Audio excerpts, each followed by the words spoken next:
is going to be about my bike rides, because I used to ride bikes everywhere. I mean, everywhere. That is how I got around. I rode my bike. And some of these trips were very, very far. Some of them were 100 miles, some were 50, some were 70. But I used to ride my bike a lot. And I'm going to tell you a story about my 70-mile bike ride. Because this was one of my first, and it was also probably my most interesting and most memorable. And it is a story that I like to tell most people that I know if they ever hear the fact that I like to go biking. Now, to start off the story, I would just like to say I was biking up north. Up north, and my state is very flat, and I was going to a very mountainous state, which is unusual and different terrain for me. So I did not plan very smart. Basically, it started off, I had biked my first 5 miles very quickly, and I was on the phone with my friend Philip, and oddly enough, immediately when I started this bike ride, I came across two turkeys, which first off, I don't know where you are, but where I am, you don't just see turkeys wandering around. It is very, very uncommon to see any kind of turkey or any large bird, matter of fact, like an osprey. But I came across two turkeys while biking too, and I stopped. I guess when I saw them, they were just like, they did not care about me, so I stopped so I didn't like spook them. But eventually, I was like, okay, I need to get by these turkeys. So I started pedaling forward very slowly, and one of them flew off, but the other one started approaching me. Now, I do not know if turkeys are like secretly murderers, or like, I don't know, like a professional spy, and they're out to get me. But this bird really wanted a piece of me, and he started flying at me. So I low-key just screamed. I low-key screamed at the top of my lungs to spook it away. And in all fairness, it worked. But I seemed like a doofus to the people that were probably nearby in the nearby houses, though there weren't many because, again, I was entering kind of a mountainous territory. And that was my bird extravaganza. Within the first 5 miles, which is absolutely crazy. And then I continued on my bike ride.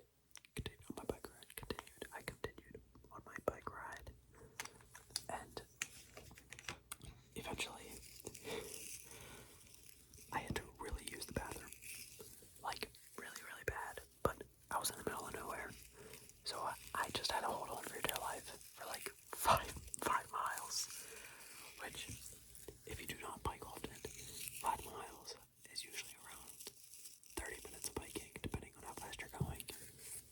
But for me, it was around 30 minutes of biking. So there's 30 minutes where I was on the verge of losing everything in my bowels. Because I couldn't find a pit stop. I couldn't even find like a hole to be like, hey, can I come poop in your toilet? Though, I don't think I would have unless I was actually going to have to poop myself. Which, I mean, I was almost there. TMI, but I was almost there. But I never got to that point, thank God. Because I did find a Dunkin' Donuts. And I'll forever be grateful for Dunkin' Donuts because of that bathroom trip. It was terrifying. Because I was drinking so much water that my body wasn't sweating it out in time. And I was just spam eating Cliff Bars over and over again.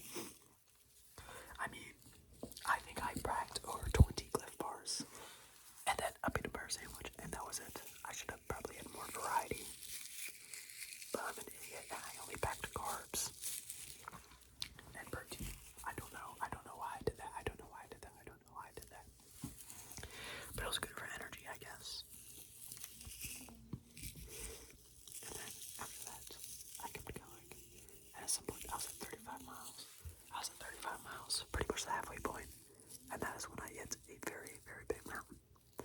And I'm not kidding when I say it was a mountain, because it was actually a mountain.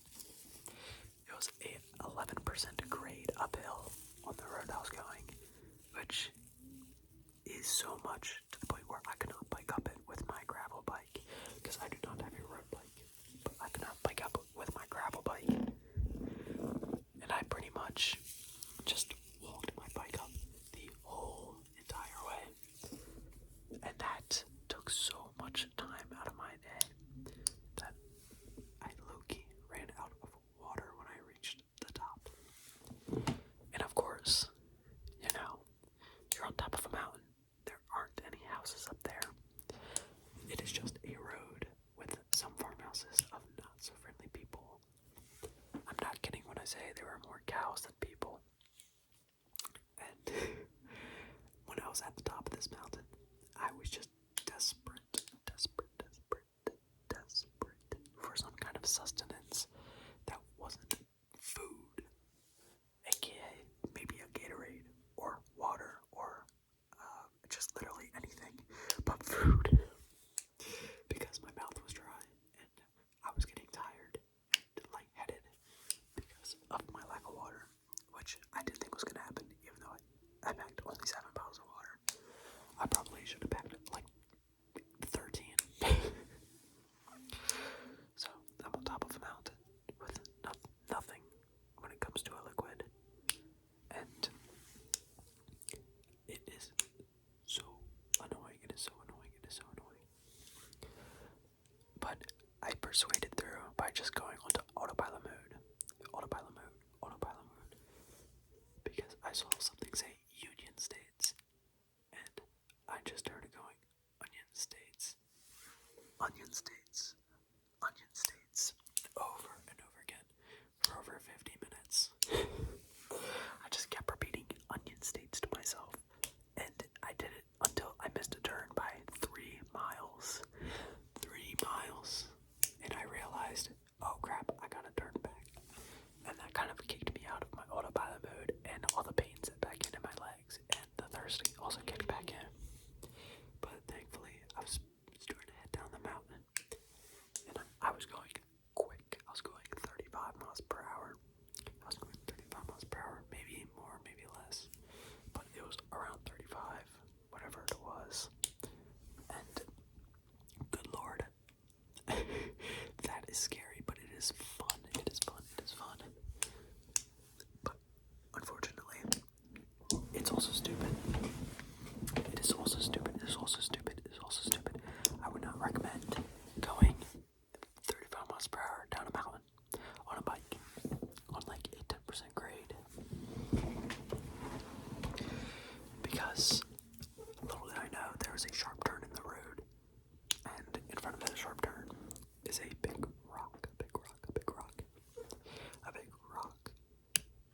and this rock, when I saw it, I started screaming. I immediately started applying the brakes on my bike, but it was nowhere near enough, and I just hoped for the best. So I ran myself off the road, swerved past the rock, and dodged every single tree that was in the way, and I somehow made it out without hurting myself.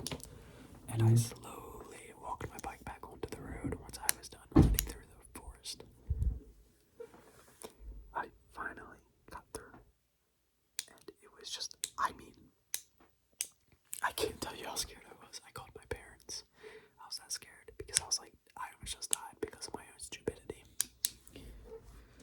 Thankfully, I didn't though. I wasn't even harmed. My bike wasn't touched, besides maybe like a stick hitting the tire at an extremely fast pace, but that isn't anything to worry about. And once I was down there, there's finally some homes. So I stopped by some grandma's house, and the reason why I chose her was because she was working on an RV, and she seemed very, very nice. So I was like, hello miss.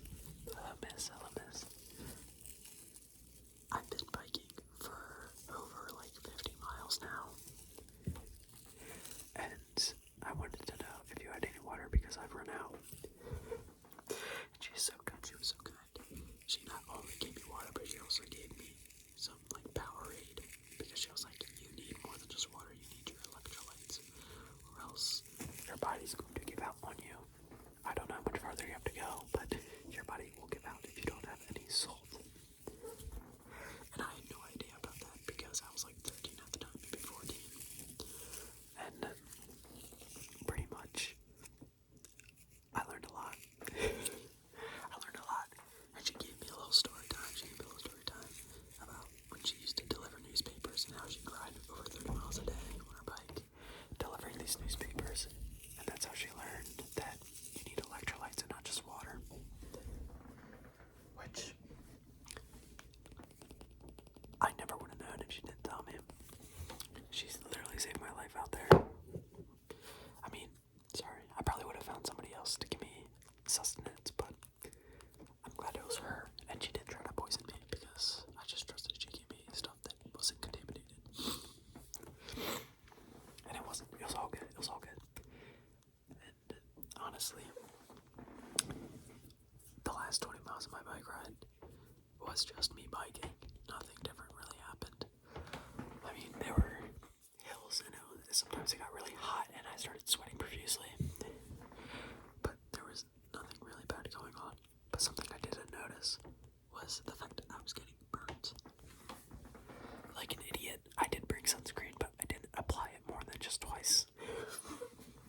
And I don't know if you can see me, but I am pale. I'm very pale. I am as pale as paper. So the sun is not my friend.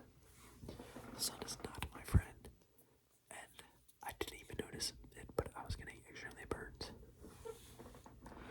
Unfortunately, I do not have a photo of the sunburn because I used to, but I've deleted it.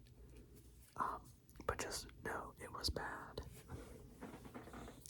I looked a little bit kind of like a crab.